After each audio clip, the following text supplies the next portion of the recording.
그리스도의 평강이 너희 마음을 주장하게 하라. 너희는 평강을 위하여 한 몸으로 부르심을 받았나니 너희는 또한 감사하는 자가 되라.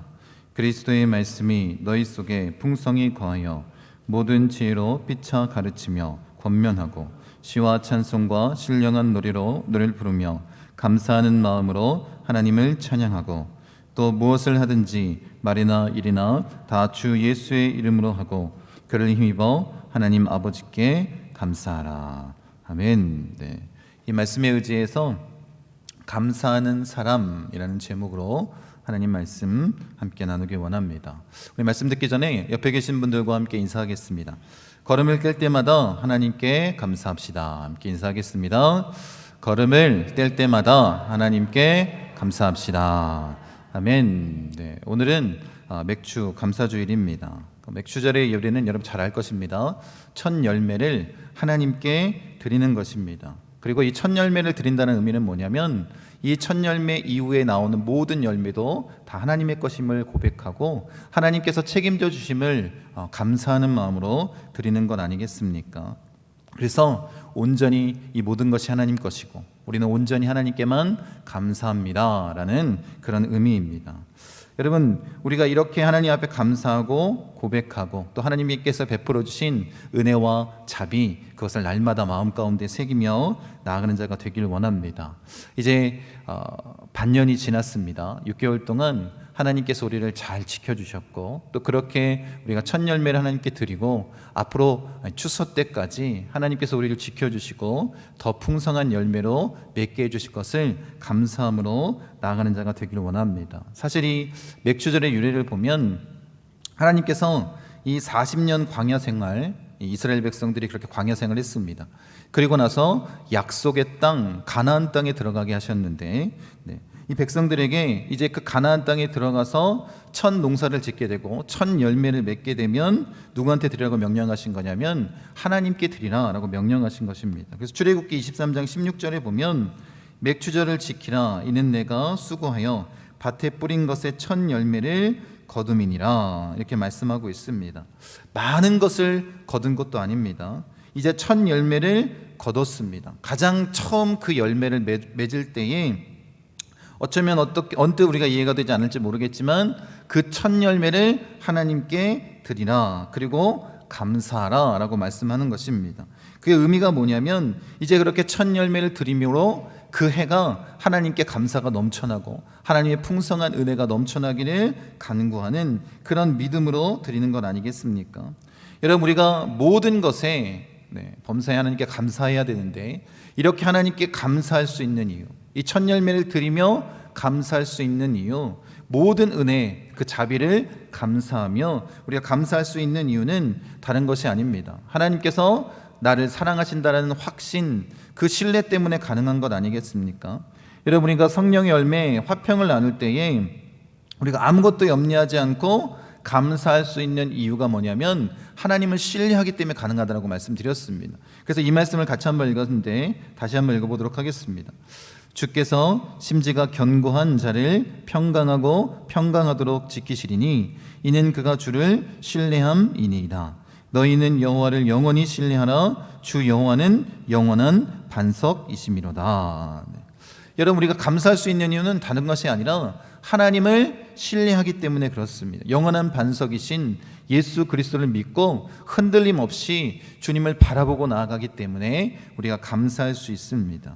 여러분, 정말 하나님을 신뢰한다면 우리의 삶에 뭐가 걱정이겠습니까? 팀 켈러 목사님이 가짜 기독교인이라면 대답할 수 없는 세 가지 질문에 대해서 얘기합니다. 첫 번째가 뭐냐면 당신의 삶에 나타난 하나님의 임재하심의 증거가 있는가? 이걸 알아야 된다는 거예요. 여러분의 삶에 하나님의 임재가 있는가? 이 말씀 같이 한번 읽겠습니다. 시작. 너희는 믿음 안에 있는가? 너희 자신을 시험하고 너희 자신을 확증하라. 예수 그리스도께서 너희 안에 계신 줄을 너희가 스스로 알지 못하느냐? 그렇지 않으면 너희는 버림받은 자니라. 그러니까 우리가 그리스도인이라면 하나님의 임재 증거가 있어야 된다는 거예요. 그런데 우리가 그것을 스스로 확증하지 못하면 우리는 버림받은 자 아닙니까?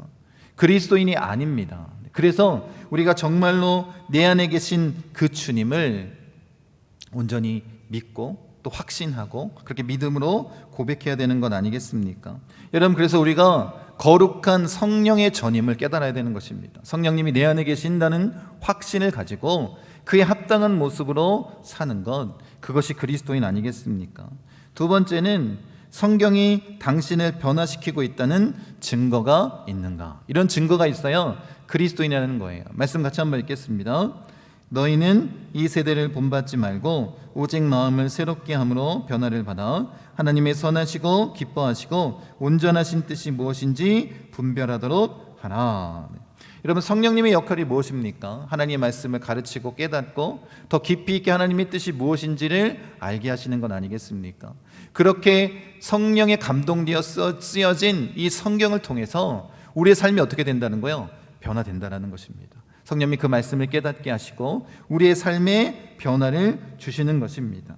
여러분, 우리가 말씀 외에, 하나님의 뜻 외에 다른 길, 잘못된 길을 걷게 된다면 이것이 잘못된 길인지 어떻게 알 수 있습니까? 성령의 근심하심으로 우리를 깨닫게 하시고 우리에게 말씀해 주시는 것 아니겠습니까?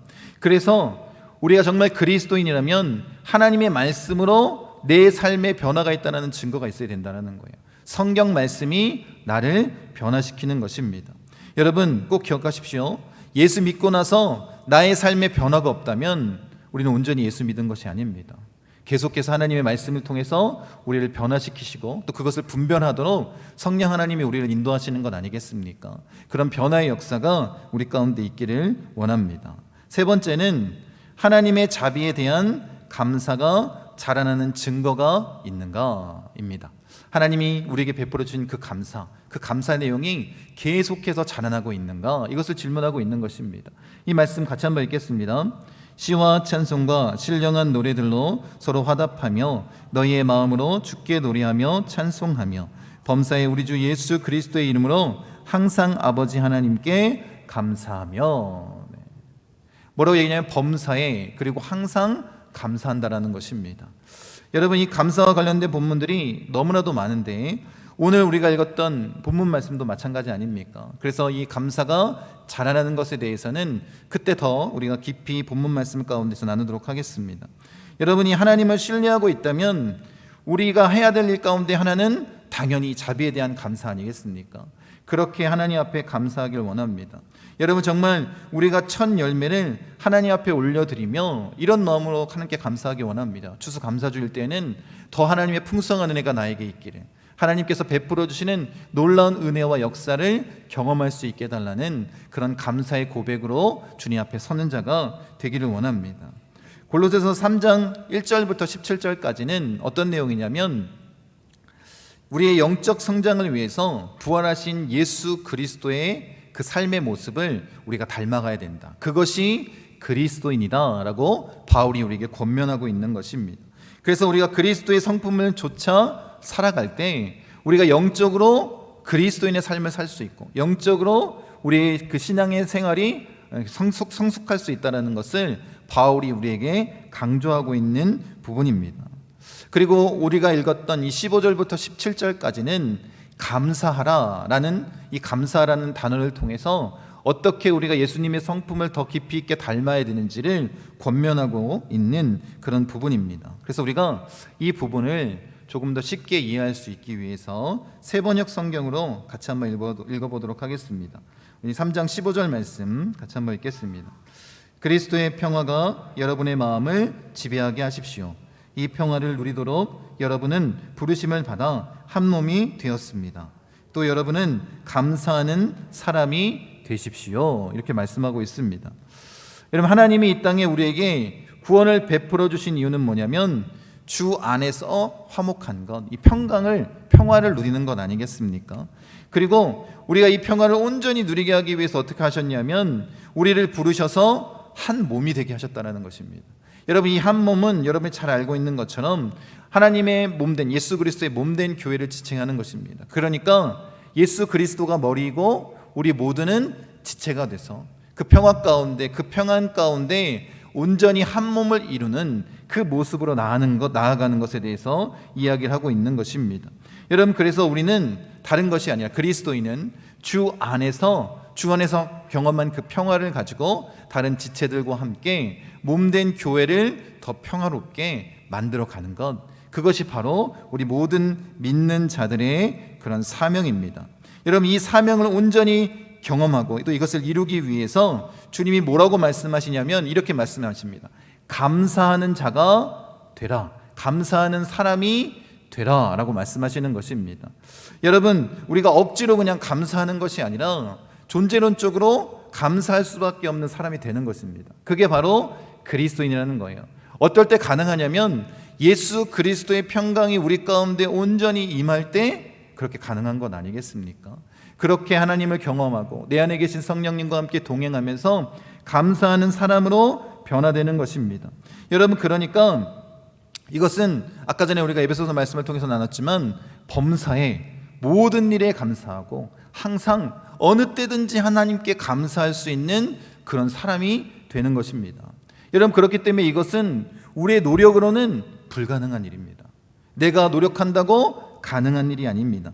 감사하는 사람이 될 수 있는 것은 오직 성령님, 오직 주님의 그 놀라운 평안이 우리 가운데 임할 때 가능한 것이고, 교회 안에서 서로 화목하며 정말로 주님이 원하시는 천국 같은 교회를 이루며 나아갈 때 우리가 이렇게 감사하는 사람이 될 수 있는 것 아니겠습니까? 여러분, 그렇게 우리가 날마다 감사할 수 있기를 원합니다. 범사에, 그리고 항상 감사하는 사람이 될 수 있도록 주님 앞에 나아가 서는 자가 되길 원합니다. 그게 주님께서 우리를 구원하신 이유와 목적 아니겠습니까? 그것이 바로 예수님의 닮은 그런 성품을 가지고 우리가 살길 원하시는 것입니다.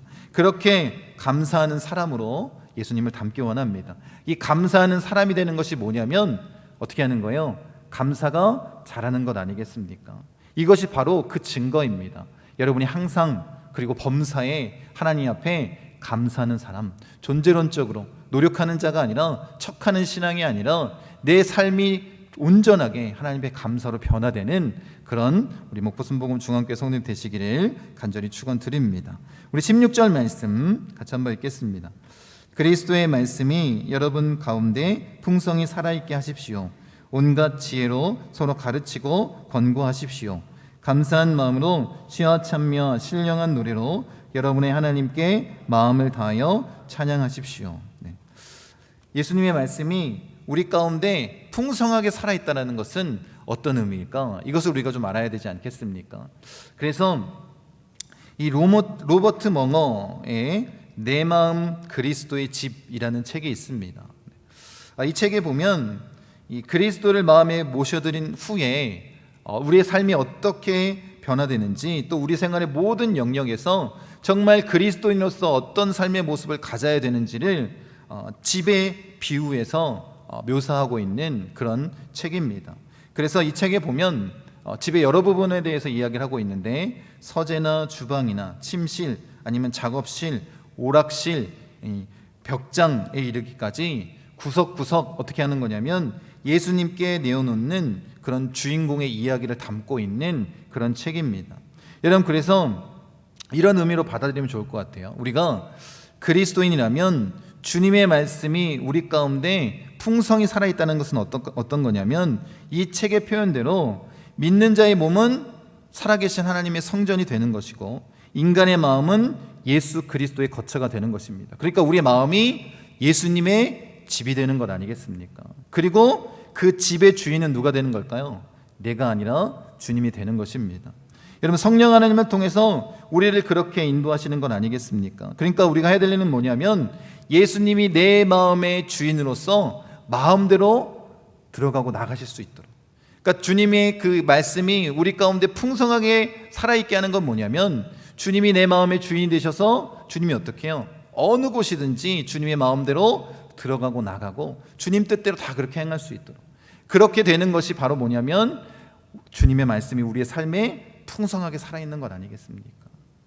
여러분, 정말로 예수님이 내 마음의 주인이십니까? 내 마음의 집의 주인이십니까? 그렇다면 이것이 정말 어렵지 않을 것입니다.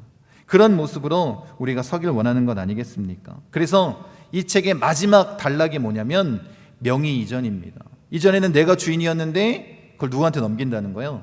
예수님께 넘긴다라는 거예요. 그렇게 하나님이 내 마음 가운데 주인으로서 주님이 그렇게 살아갈 수 있게 하는 것. 이게 뭐냐면 어떻게 하는 거예요? 그 하나님의 말씀이 내 삶 가운데 풍성히 살아있게 하는 것입니다.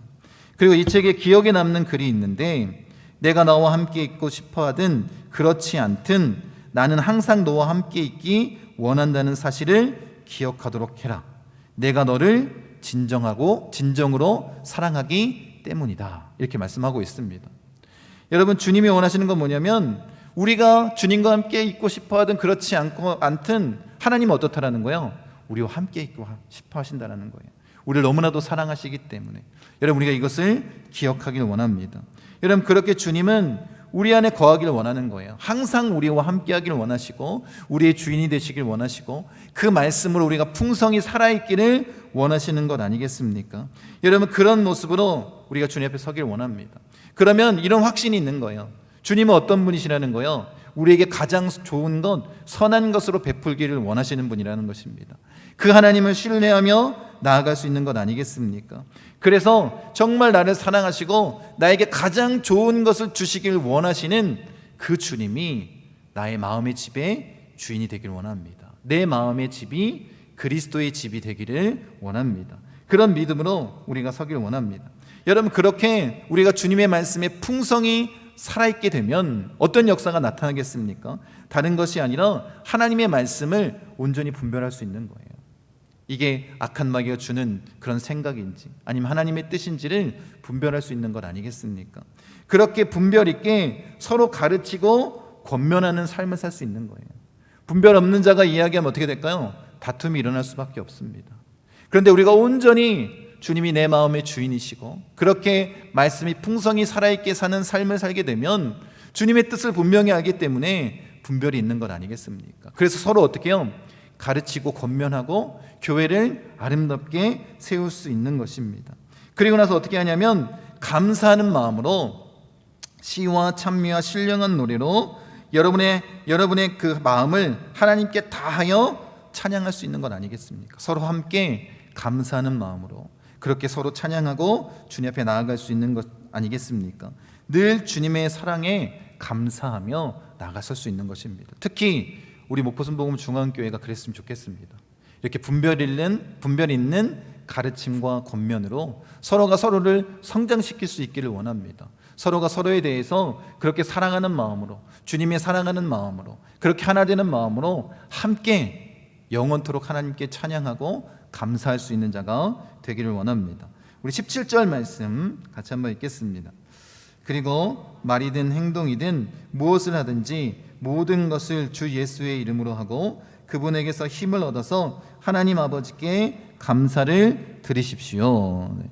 여러분, 우리가 그리스도를 닮는다는 것은 뭐냐면 우리의 말과 행동, 생각이 누구를 닮는 거예요? 주님을 닮는 건 아니겠습니까? 그러니까 무슨 일을 하든지 간에 그것이 무엇이 되었든지 간에 예수 이름으로 행하는 것입니다. 주님의 뜻을 나타내는 것 아니겠습니까? 여러분, 그렇게 예수님을 닮는다면 이 땅에서 선한 일을 행하는 자 아닙니까? 정말로 예수님의 뜻대로 살아가는 것 아니겠습니까? 그런 삶을 우리가 살아내기를 원합니다. 여러분, 우리가 할 수 있는 최상의 감사의 모습을 뭐라고 얘기하냐면 이렇게 얘기를 하고 있는 거예요. 예수님께 힘을 얻어서 이렇게 얘기를 하고 있는데 이 최상의 감사의 모습을 우리가 나누기 전에 이것이 중요합니다. 예수님께 힘을 얻어서 여러분, 예수님이 우리에게 원하시는 일이 무엇입니까? 다른 것이 아니라 성령을 우리에게 보내주시고 늘 주님과 동행하기를 원하는 것 아니겠습니까? 하나님과 함께하기를 원하는 것입니다. 하나님께서 우리를 구원하신 목적도 화목하게 하신 이유도 다른 것이 아니라 어떤 거예요? 하나님과 우리가 동행하면서 살기를 원하시는 거예요. 그렇게 깊이 있는 관계를 맺기를 원하시는 것입니다. 그러니까 예수님께 힘을 얻는다라는 의미 가운데 뭐가 있냐면 주님을 통해서 그렇게 화목하게 하시고 그로 말미암아 어떻게 한 거예요? 하나님과 우리로 하여금 동행케 하셨다는 거예요. 그런 힘을 우리가 얻어서 하나님 앞에 날마다 그 관계의 이 동행하는 것을 통해서 감사하기를 원합니다. 그것을 주님께서 원하는 건 아니겠습니까? 그래서 유진 피터슨이 쓴 이 메시지 성경에 보면 이 부분을 뭐라고 얘기하고 있냐면 걸음을 뗄 때마다 하나님 아버지께 감사하십시오 이렇게 표현하고 있습니다. 여러분, 우리가 그렇게 인사하지 않았습니까? 여러분, 정말 여러분이 밖에 나가서 걸어갈 때마다 그 발자국 한 발자국 내디딜 때마다 뭘 하는 자가 되어야 된다는 거예요? 하나님께 감사하는 자가 되어야 된다는 것입니다. 그것을 하나님이 원하시는 거예요. 그것이 예수님을 닮은 그리스도인의 모습 아니겠습니까? 우리 모든 삶, 그 일상의 삶을 통해서 하나님께 감사하는 거예요. 누구를 만나든지 무슨 일을 하든지 어느 때 가운데 있든지 여러분 무엇을 하든지 간에 하나님 앞에 감사할 수 있는 자가 되기를 원합니다. 오늘은 맥주 감사주일 아니겠습니까? 그래서 첫 열매를 주님 앞에 드리는 날입니다. 그리고 성경에 보면 예수님이 첫 열매가 되셨다라고 말씀하십니다. 그 십자가의 죽으심과 부활을 통해서 모든 믿는 자들의 첫 열매가 되셨다라고 말씀하고 있습니다. 여러분, 예수님을 굳이 이렇게 첫 열매로 표현하신 이유가 무엇이겠습니까? 우리 모두도 이렇게 첫 열매로 감사하는 신앙인이 되길 원하는 것 아니겠습니까? 그래서 우리가 이 첫 열매로 하나님께 감사할 수 있기 원해서는 우리가 해야 될 일은 뭐냐면 예수 그리스도를 온전히 바라보는 거예요. 그 주님이 첫 열매가 되셔서 그렇게 하나님의 뜻을 이루신 것처럼 우리도 그렇게 첫 열매를 온전히 드림으로 모든 것이 하나님의 것임을 고백할 수 있기를 원하고, 앞으로 이루어질 모든 일 가운데 하나님께서 더 풍성하게 우리의 것을 채워주실 것이라는 확신을 가지고 그 믿음을 가지고 나아가는 자가 되기를 원합니다. 그러니까 이 첫 열매의 감사, 이 맥주 감사 주일날 하나님 앞에 온전히 감사하기 위해서는 우리가 해야 될 일은 뭐냐면 예수님을 진정으로 믿어야 된다는 거예요. 아까 전에 우리가 함께 세 가지 나누지 않았습니까? 팀 켈러 목사님이 그리스도인이 정말 예수님을 믿는 그리스도인이 아니라면 할 수 없는 일들. 여러분, 우리가 정말로 주님 앞에 온전한 확신, 믿음을 가지고 주님 앞에 서는 자가 되기를 원합니다. 그렇게 하나님 앞에 나아갈 때 우리가 이 첫 열매의 감사를 드릴 수 있는 것 아니겠습니까? 여러분, 이 믿음, 정말 우리 하나님을 온전히 믿고 신뢰하며 나아갈 수 있는 자가 되기를 원합니다. 그래서 솔로몬이 이렇게 잠언서에 고백하고 있습니다. 같이 한번 읽겠습니다. 내 재물과 내 소산물의 처음 익은 열매로 여호와를 공경하라. 그리하면 내 창고가 가득히 차고 내 포도즙 틀에 새 포도즙이 넘치리라. 이렇게 말씀하고 있습니다. 이렇게 선언하는 것 아니겠습니까? 여러분, 이것이 우리의 도전이 되기를 원합니다. 여러분의 첫 열매를 온전히 하나님 앞에 드릴 수 있는 자가 되기를 원합니다. 그러면 어떤 일이 벌어질까요? 내 창고가 가득히 차고 내 포도즙 틀에 새 포도즙이 넘쳐나는 역사가 나타나는 것 아니겠습니까? 여러분, 하나님이 우리에게 주시는 것은 영적으로 풍성한 것 당연한 것입니다. 그리고 모두 원하실까요? 물질적으로도 하나님께서 풍성하게 채워주신다라고 말씀하시는 것 아니겠습니까? 그래서 뭐라고 명령하셨다고요? 첫 열매를 하나님께 드리라는 거예요. 여러분, 우리가 6개월 동안 살아냈습니다. 이 삶 가운데 정말로 하나님께서 나에게 주신 것, 그 첫 열매를 감사함으로 온전히 드리는 자가 되기를 원합니다. 그리고 우리가 뭘 기대하면 될까요? 추수감사주일날 정말로 우리가 생각한 것 이상으로 하나님께서 더 풍성하게 채워주신 놀라운 은혜를 감사하며 나아갈 수 있는 자가 되기를 원합니다. 정리하겠습니다. 여러분, 우리의 감사가 이랬으면 좋겠습니다. 우리의 마음의 집을 온전히 예수님께 명의 이전하는 자가 되기를 원합니다. 더 나아가서 우리가 걸어가는 걸음마다 우리의 입술로, 우리의 삶으로 하나님께 감사하는 자가 되기를 원합니다. 그냥 척하는 신앙인이 아니라 정말로 주님이 내 안에 계신 참된 평안을 누리며 존재론적으로 감사하는 자가 되기를 원합니다. 그래서 모든 일에, 범사에, 그 어느 때든지 항상 바울의 고백처럼 우리가 감사할 수 있는 자가 되기를 원합니다. 그런 모습으로 하나님 앞에 나아가 선다면 정말로 우리의 삶에 감사가 넘쳐나지 않겠습니까? 오늘 이제 말씀이 끝나면 정말 우리가 오랫동안 코로나 때문에 함께 성찬 예식을 나누지 못했지만 성찬을 함께 나눌 것입니다. 이것도 우리에게 첫 열매가 되길 원하고, 이 성찬식을 나누면서 정말 하나님께서 우리에게 베풀어 주신 그 은혜, 그리고 우리를 구원하신 그 은혜를 마음 가운데 새기고 또 믿음으로 고백하고 참 하나님께 감사할 수 있는 자가 되기를 원합니다. 그런 모습으로 우리가 주님 앞에 서는 자가 되기를 원합니다. 여러분, 꼭 기억하십시오. 주님이 우리에게 원하시는 것은 뭐냐면 감사하는 척하는 사람이 아니라 존재론적으로 감사하는 사람입니다. 우리가 그렇게 변화되기를 원합니다. 우리 마음 가운데 성령님이 계시고 하나님의 말씀이 우리를 변화시키면 우리의 감사는 어떻게 된다고요? 자라날 수밖에 없습니다. 감사하는 사람이 될 수밖에 없는 것입니다. 그런 모습으로 나아가는 우리 목포순복음 중앙교회 모든 성도님들 되시기를 간절히 축원드립니다.